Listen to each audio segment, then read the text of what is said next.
और बता दें आपको, इस बीच बड़ी खबर सामने आ रही है दिल्ली से इस वक्त की बड़ी खबर। ईडी ने खटखटाया सुप्रीम कोर्ट का दरवाजा। जमीन घोटाले में सुप्रीम कोर्ट में अपील की है, ईडी की तरफ से की गई है। हेमंत सोरेन की जमानत को चुनौती दिया है ईडी ने, तो झारखंड हाई कोर्ट से मिली है जमानत। तो बड़ी खबर आपको बता रहे हैं, ईडी ने सुप्रीम कोर्ट का दरवाजा खटखटाया है।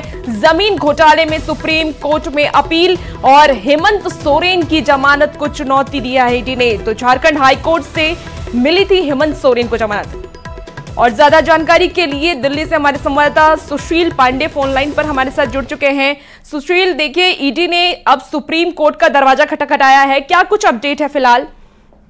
जी देखिए, 7 साल से झारखंड के मुख्यमंत्री हेमंत सोरेन को जो जमीन घोटाले के मामले में उन्हें हाल ही में हाई कोर्ट से जमानत मिली थी, उस पूरे मामले को लेकर अब ईडी सुप्रीम कोर्ट पहुंच गई है और सुप्रीम कोर्ट ने हाई कोर्ट के आदेश को सुप्रीम कोर्ट में चुनौती दी है। हालांकि ईडी ने अपनी याचिका में ये कहा है कि हाई कोर्ट के आदेश को तत्काल रद्द किया जाए।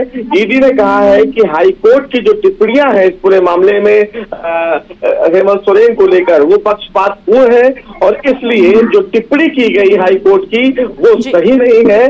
कोर्ट ने कहा था कि प्रथम दृष्टया में हेमंत सोरेन के खिलाफ कोई मामला नहीं बनता और इसी पूरे प्रकरण को लेकर अब ईडी सुप्रीम कोर्ट पहुंच गई है। देखना बेहद अहम होगा कि जिस तरफ एक तरफ हेमंत सोरेन ने मुख्यमंत्री की कुर्सी संभाली है और उसके बाद अब ईडी ने इस पूरे मामले को सुप्रीम कोर्ट में चुनौती दी है, तो ऐसे में आने वाले दिनों में हेमंत सोरेन की मुश्किलें बढ़ती हैं या नहीं, लेकिन फिलहाल ईडी ने हाईकोर्ट के आदेश को सुप्रीम कोर्ट में चुनौती दे दी है।